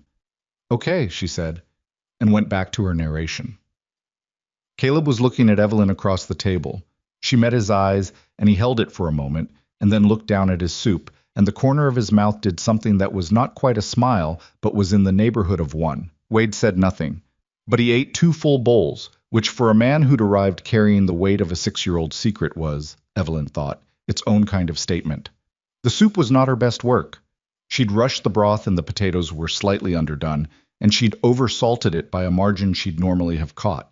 Nobody mentioned it. They ate it all. The conversation Evelyn had promised Caleb happened 3 days after the storm, on a Thursday evening when Sadie was in bed and Clara was sleeping and the house had settled into its night quiet. She had been putting it off. Not dishonestly. She'd told him it was coming, and he'd made clear he wasn't pressing, but the way you put off things that needed doing when you'd spent years protecting yourself from exactly this kind of exposure. Telling someone the whole truth about yourself was different from letting them see you function well. Functioning well was something she could control. Truth was not. She sat across from him at the kitchen table with her hands wrapped around a coffee mug and said, "I'm ready if you still want to hear it." He looked up from the account book he'd been working on. The accounts were better now, marginally, and she knew this because she'd started helping him track the household expenses in a notebook she'd found in the supply drawer, not offering, just doing it and leaving it where he could see. He closed the book and pushed it aside and gave her his full attention, which was the kind of full attention that made people uncomfortable because there was no performance in it. He just looked at her and waited. She told him about growing up in a succession of foster placements across Wyoming and into Montana, none of them bad enough to be dramatic, most of them just insufficient. The specific poverty of care that wasn't abuse but wasn't really home either. She told him about leaving at 17 with nothing particular in mind, except that the system was done with her, and she was done with the system. She told him about the years in between, which were years of working bad jobs and making poor decisions, and occasionally finding people like Dolores who offered something real, and occasionally finding people who didn't. She told him about the man in Benton County, whose name was Ray Tibbet, who was older than her by 15 years, and whom she had trusted past the point where the evidence suggested trust was warranted. She did not make herself the hero of it. She didn't make herself purely the victim either, because that wasn't accurate, and she'd stopped finding comfort in inaccurate stories about herself. She had made choices. Some of them in bad circumstances and under pressure she hadn't had the tools to handle, but she had made them. The charges had been fraud-related. She had known, by the end, that what Tibbet was doing with the business they ran together was not legal, and she had kept working because she was 24 and had nowhere else and was afraid of what happened if she stepped away. When it came apart, Tibbet had documentation that placed considerably more responsibility on Evelyn than the reality warranted. He had resources she didn't, and he had Wade's employer at the time, a county official, in a position of conflict of interest that nobody had examined too closely. She had served 8 months. Tibbet had served none. When she finished, the kitchen was quiet for a long moment. Caleb had not interrupted. He'd listened the way he did most things, completely, without telegraphing his reaction while it was forming. She watched his face now and tried to read it and couldn't entirely. "Tibbet," he said. "Yes." Wade mentioned the name, said he knew him through county work back then. His jaw tightened slightly. Said he always thought something about the whole situation was wrong and didn't do anything about it. "He told me that too," Evelyn said. "The night of the storm." Caleb was quiet again. He turned his coffee mug once, twice. "He should have," he said. Not to her specifically, just a fact being acknowledged. "People don't always," she said, "when it costs them something. That doesn't make it right." "No," she agreed. "It doesn't." He looked at her directly. "You've been carrying this 6 years, running from it. Running from the possibility of someone recognizing me and deciding it defined me," she said, "which is a slightly different thing." "Does it?" he asked. "Define you." She thought about the answer. Not the quick one, not the reassuring one, the real one. "Parts of who I became, yes. The 8 months. The things I saw in there, the way I thought about trust after." She paused. "But not in the way most people mean when they ask that." He nodded slowly. He was working through something. She could see it, the careful internal processing that was just how his mind moved. She waited. "I'm not a complicated man," he said finally. "I'm not going to pretend I have some big perspective on what you went through. I don't." He looked at his hands on the table. "What I have is this ranch, and 2 daughters, and a year behind me that I mostly got through by not stopping to think too hard about whether I was going to make it." He glanced up. "You walked in here and made it easier to make it. That's what I know." "Caleb, I'm not finished," he said, almost smiling. She had said that to him once. He'd remembered. She stopped. "I've been thinking about asking you something for about 3 weeks," he said. "I kept not asking it because I wasn't sure if it was too fast or too strange or too—" He stopped and made a short, frustrated gesture at the inadequacy of the available words. "I'm not good at this part." "I know," she said. "The asking part." "I know," she said again. Something was happening in her chest, not warmth exactly, more like the cautious movement of something that had been very still for a very long time. He looked at her. I'd like you to stay. Not as, not the way it's been. Differently. He held her gaze. Permanently. The words sat on the table between them. Evelyn looked at him. She looked at the kitchen, the clean counter, the repaired shelves, the hooks by the door, where her jacket now hung alongside his coat, and Sadie's things, as if it had always belonged there. She looked at the man across from her, who was not an easy man and not an uncomplicated man, and not a man who had figured out how to be happy yet, and who was looking back at her with the directness she'd come to understand was just how he was. No performance, no management, just the actual thing. I'm not easy to be with, she said. I don't have a history that makes anything simple. I have 2 kids and a ranch that loses money 4 months a year, he said. I wasn't offering simple. Something that was not quite a laugh came out of her. She pressed her hand over her mouth briefly, and he watched her do it with that expression that was almost a smile, and the kitchen was very quiet around them.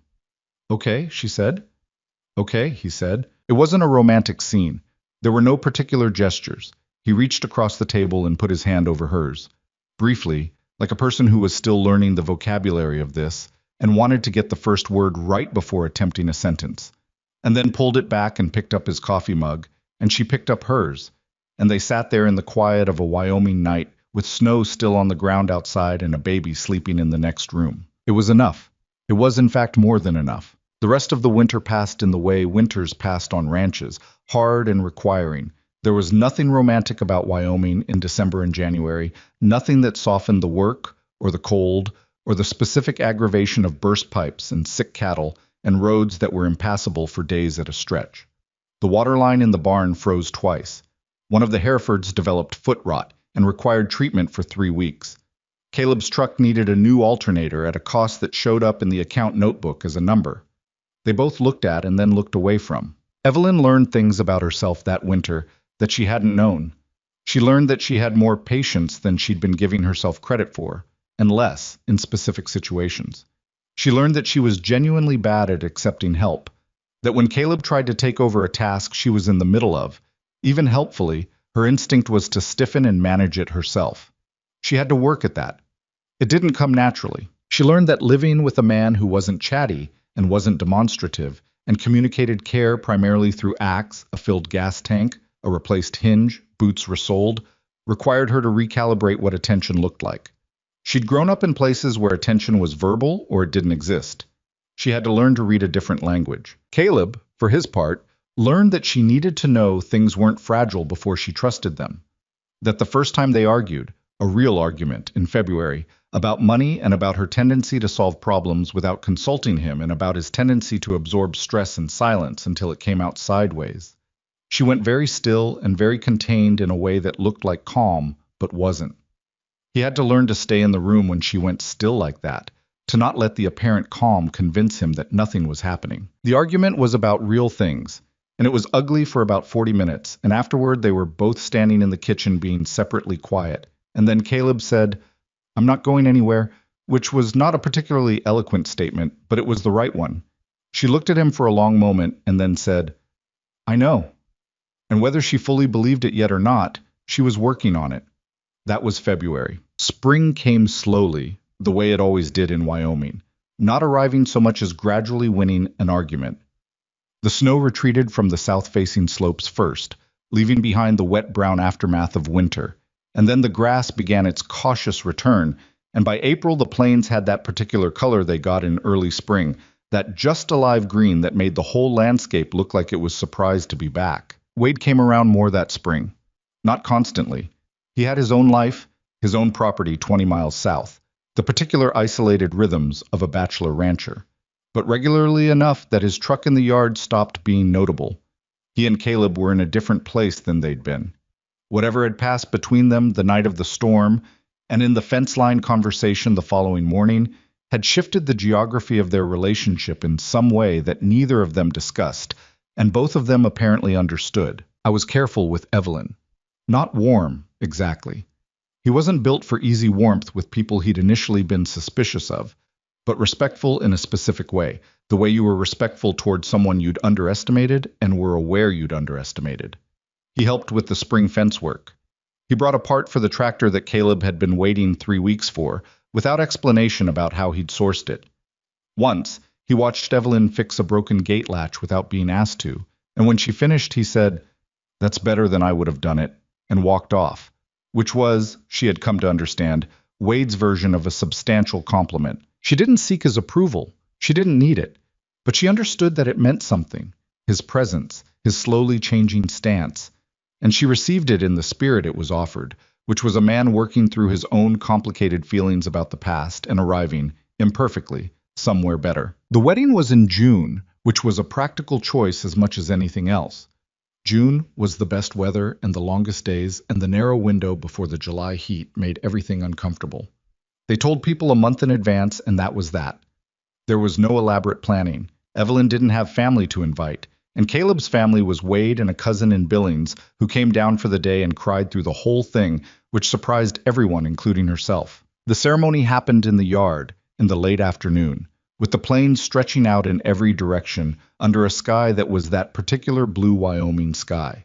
Saturated, enormous, the kind of sky that made you aware of exactly how small the human arrangements below it were. There were 14 people total, counting Sadie and Clara, who was now 8 months old and attempting to stand by holding on to whatever presented itself, including the hem of Evelyn's dress, which she did at the worst possible moment. The officiant was a justice of the peace from Milford named Herbert, who had been doing this for 30 years, and had the comfortable efficiency of someone who respected the weight of the occasion without being theatrical about it. He asked Caleb if he took Evelyn to be his wife, and Caleb said, "I do," in the flat, certain way he said everything he meant. He asked Evelyn the same thing, and she said, "I do." And her voice only caught slightly, and nobody commented on it. Then Herbert asked, as part of the ceremony, for Caleb to speak briefly on what this commitment meant to him, which had been his idea and which Evelyn had spent 2 weeks gently dreading, because Caleb's relationship with public expression was not uncomplicated. He stood beside her in his good shirt, which was a flannel, because this was Wyoming, and who wore suits in Wyoming in June. And he looked at the 14 people standing in his yard and at the sky, and then at Evelyn, and he was visibly uncomfortable in the way of a man who had not prepared a speech and was not going to pretend he had. "I'm not good at this part," he said. Several people smiled. "She knows that," he added, which got a real laugh. He looked at Evelyn. "I'm staying," he said. That ought to mean something. It wasn't a declaration of grand passion. It wasn't poetry. It was a man who had meant every word he'd ever said to her, and who was saying this one the same way. It meant everything. Evelyn laughed, an actual laugh, surprised out of her, not managed. And Herbert pronounced them married, and Sadie, who had been standing beside Evelyn for the entire ceremony holding Clara's hand, as if she'd appointed herself the family's structural engineer, said in a carrying whisper, "Finally." There was food after. Neighbors had brought things, casseroles, a pie from Darlene at the truck stop, who had driven out despite not being formally invited, which Evelyn found she wasn't even slightly upset about. Someone brought beer. Someone else brought a fiddle and played badly for an hour, and nobody told them to stop because it was that kind of afternoon. Wade stood at the edge of the yard through most of it with a beer in his hand, watching. At one point he came to stand beside Evelyn while Caleb was occupied with the cousin from Billings. "He's better," Wade said. "He is," Evelyn said. "So is Sadie." He looked at his niece, who was currently attempting to teach Clara how grass worked, which Clara found extremely interesting. She laughs again. I wasn't sure she was going to get back to that." Evelyn looked at Sadie, too. At the loose braid she'd done this morning, coming apart at the back already, and the serious expression she wore while explaining the grass to Clara, and the way she'd told Evelyn last week, without particular emotion, that she thought the bean soup was better than it used to be, which Evelyn understood to mean, "You have become part of this. The recipes are yours now, too." "She did it herself," Evelyn said. "I just didn't leave." Wade was quiet for a moment. "That's not nothing," he said. "I know," she said. "That's what I mean." He nodded, drank his beer, went back to the edge of the yard. The afternoon stretched long and golden, the way June afternoons in Wyoming could, the sun taking its time about setting, the light going amber and then red across the plains. People drifted away in ones and twos back to their own ranches and their own lives, and the yard gradually returned to itself. Someone helped clear the tables without being asked. Herbert drove away and waved from the window of his car. Eventually, it was just the family. Caleb carried Clara on one hip and stood in the yard looking at the remains of the afternoon, folding chairs, a half-eaten pie. grass bent by a day of people standing on it. He looked like a man taking inventory of something he was choosing to feel good about, which was not his natural orientation, and the choosing was visible in his face. Sadie was sitting on the porch steps with her shoes off and her braid entirely destroyed, one knee drawn up, watching the plains. Evelyn sat beside her. They were quiet for a while.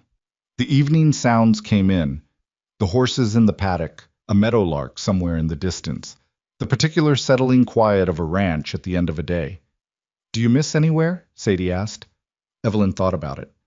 "I miss a person," she said. "Dolores, she died a few years ago." "Was she like family?" "She was exactly like family. She was a woman who made biscuits and fed people and let them stay when they needed to." Evelyn looked at the plains. She would have liked this place. Sadie considered this. "Do you think she would have liked us?" "I think she would have loved you specifically," Evelyn said. She had very high regard for people who spoke their mind and didn't pretend to feel things they didn't. Sadie seemed to accept this as a reasonable compliment. She rested her chin on her knee and looked out at the light on the grass. "I'm glad you heard Clara crying," she said. "That first day." Evelyn looked at her. Sadie wasn't looking back. She was still watching the plains, her profile serious, like a small person saying something that mattered and not wanting to make too much of it. "Me too," Evelyn said. There were things she might have said, things about how close she'd come to not stopping, about the $43 at the bottom of a bag that she'd eventually donated to the donation box at the Milford Library without ceremony, about all the versions of herself she'd been before this one, and the specific cost of becoming each of them. She might have said something about how she'd thought for most of her life that the only way to protect yourself was to keep moving, to never let yourself matter to a place, or let a place matter to you, and how completely and empirically wrong that had turned out to be. She didn't say any of it. Sadie was 7 and didn't need a monologue, and some things were better understood as living than as language. Caleb came and sat on the step below them. Clara settled in his lap, and Clara immediately tried to eat his collar, which she had been doing for 3 weeks as some kind of project. He extracted the collar from her mouth without looking, from pure practice. The sky went dark at the edges first, and then overhead, slow and inevitable, the stars coming in over the plains in their enormous Wyoming numbers, more stars than any city person believed existed until they stood under a sky like this and looked up. Sadie eventually fell asleep against Evelyn's arm. She didn't fight it, just went, the way children went when they were finally in a place that felt safe enough to stop watching. Caleb looked at his daughter sleeping against his wife's arm, and then looked at Evelyn, and she looked back, and there was nothing to say that the moment wasn't already saying. She thought about a truck stop outside Rawlins, a sign that said, "No loitering," a cup of cold coffee, and a map with a star on it that said, "Here," unfortunately. She thought about 4 miles of bad road and a sound cutting through the cold and a door opening onto a man who hadn't slept in a week, and a baby who wouldn't stop screaming. She thought about every road out of every place she'd ever been. She'd known them all. She'd driven or walked most of them. She hadn't taken this one. There was a version of herself, not so different, not so far away, who had finished that coffee and walked the other direction entirely, who had made the practical calculation that a crying baby was someone else's problem, that stopping was a risk, that the next town had better odds than this road leading nowhere. She had been that version of herself many times, in many places, and the woman she'd been in those moments was not a villain. She was just a person who had run out of the particular resource required for staying. What she knew now, that she hadn't known then, was what the resource actually was. It wasn't courage in the heroic sense. It wasn't selflessness. It was something simpler and harder than either of those. The willingness to let something matter. To decide that a place and the people in it were worth the risk of losing them. To build something knowing it could break. Because the alternative, building nothing, risking nothing, losing nothing, was its own kind of destruction, just slower, just quieter. She had almost walked past a dying house on a Wyoming highway. She had almost let the running be the whole story. The stars came fully out over Hollow Creek, and the plains were enormous and silent in every direction, and inside the house the wood stove was putting out heat, and outside on the porch steps a family sat in the particular quiet of people who had come to the end of a hard day and found themselves, against various odds, still together. Some things didn't need a better ending than that.